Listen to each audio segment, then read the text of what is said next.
Welcome to A Guide to Every Deck in EDH. Today we are looking at an oldie but goodie, Captain Sisay. So Captain Sisay, one of the old school commanders from the olden times of EDH, but still good enough to be a CEDH commander. Captain Sisay is a 4-mana Selesnya 2/2 that says tap, search your library for a legend or legendary card, reveal that card and put it into your hand, then shuffle your library. So it is a tutor toolbox in the command zone. Now obviously being a 4-mana 2/2 is not great, but Sisay is going to allow us to do primarily one of two things.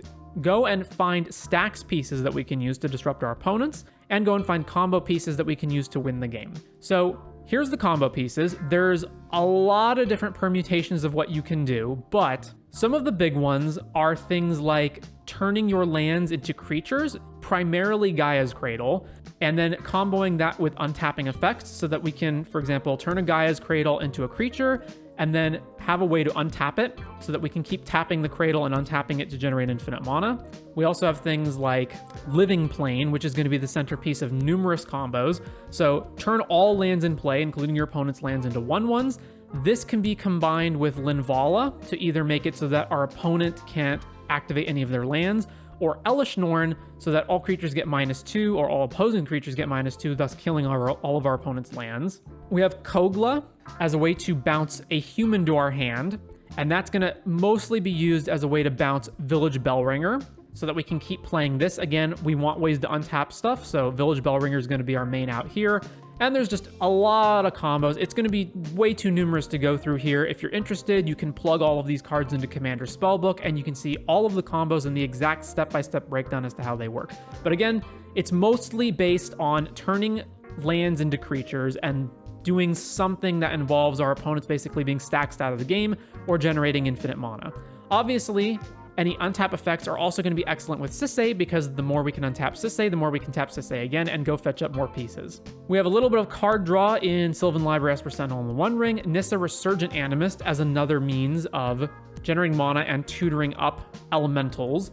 And primarily, this is going to be a way of tutoring up Ashaya, which is yet another combo piece that we can use to win the game. For fast mana, we've got Jeweled Lotus. We also want Sisay to be able to tap the moment that she comes into play, so things like Concordant Crossroads and Thousand Year Elixir as ways of giving haste. Not playing Lightning Greaves in this deck, but you easily could. Pretty straightforward lands. Again, the big notable one is Gaia's Cradle.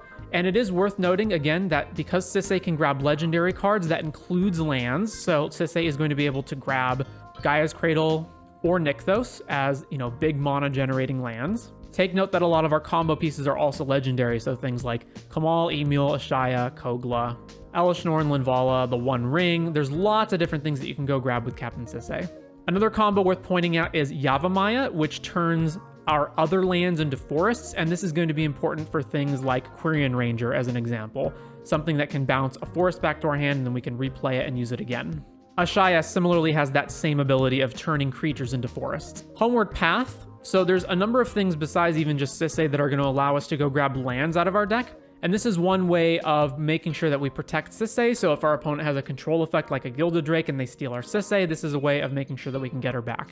An absolute ton of protection to make sure that Sisay doesn't get countered or killed. So obviously anti-counterspell measures like Allosaurus Shepherd, Delighted Halfling, Grand Abolisher, Destiny Spinner, Myral, Ranger Captain, Silence, Veil of Summer, and then the hexproof type stuff, Sylvan Safekeeper, Sigarda, Shalai.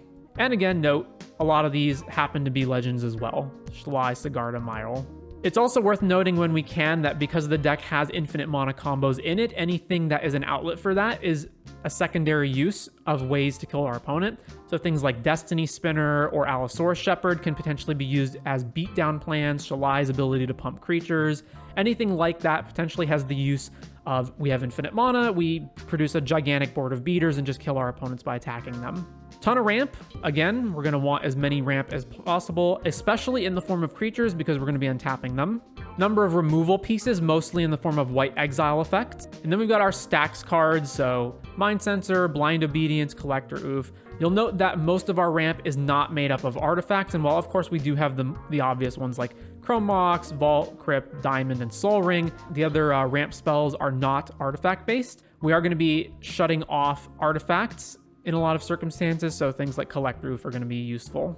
We also have, of course, Linvala. We've got Thalia to shut off things. We've got Karn. So we're not playing Null Rod or Stony Silence here. We already have Collector Oof and Karn as ways of doing that. The other Elish Norn here as well, shut off ETBs. We have some sweeping effects, Norn, Urza's Ruinous Blast, and Winds of Abandon. Again, Urza's Ruinous Blast is the one sorcery that we can tutor up with Sisay. And then a bunch of tutors, so a ton of our combos are based around creatures or lands. So we've got things like Chord, Aldamri's Call, Finale, Green Sun, Yisan, Crop Rotation, etc. Again, note Finale as a way of dumping mana once we have infinite mana to just overrun our opponents. And then a few other cards. So Yasharn is sort of a Stax piece, but it often isn't. It's also sort of a ramp piece, but it's also 4 mana. So this is like sort of a very conditional Stax piece. That's also legendary that Sisay can tutor up.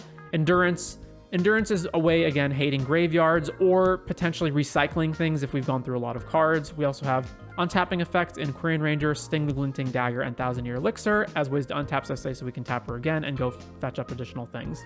Now in the considering section, so there was an absolute ton of things that I considered and ultimately decided not to play, either because the effects were redundant, not good enough, or we just needed space in the deck. So as I mentioned before, Lightning Greaves. There's other effects like Toski as a legendary creature that we can fetch up to potentially draw cards. Archivist, Eternal Witness, some additional lands that could have potentially been useful here. Mikokoro is an example of a card that it looks kind of innocuous, and for the most part, this doesn't do much, but it is a way of potentially stopping opposing Thassa's Oracle triggers. So the idea would be our opponents cast Thassa's Oracle with an empty library. We can activate Mikokoro on the stack to force them to draw from their empty library and die. And since it's a legendary land, we can tutor it with Sisay, or we can tutor it into play at instant speed with Crop Rotation. Dosan and Mother of Runes as additional protection effects, other forms of ramp that I ultimately opted not to play, other removal spells that I opted not to play, and tons of extra Stax cards. So again, I mentioned earlier things like Null Rod and Stony Silence. I felt like I didn't need those with Karn and Collector Oof already in the deck, and there's a whole bunch of other ones that I also opted not to play, but you could play. Other untappers, just a lot of different effects that I decided for one reason or another couldn't be in here, but there is a pretty substantial considering section for Sisay, so see to it as you will. Sisay is quite the customizable commander, and there's a lot of things that you could include or exclude as needed. I should also note that Sisay is a pretty popular commander, has been for a long time, and has a number of very in-depth articles written about it, in particular for the context of CEDH. So if you followed the Moxfield link in the description, you can click on Primer here, and we'll take you to this primer written by Choirboy 2020 and Vasher, which I consider to be a pretty good primer on Sisay if you're looking for more detailed and in-depth information. And with that said, that is going to do it for Captain Sisay in EDH.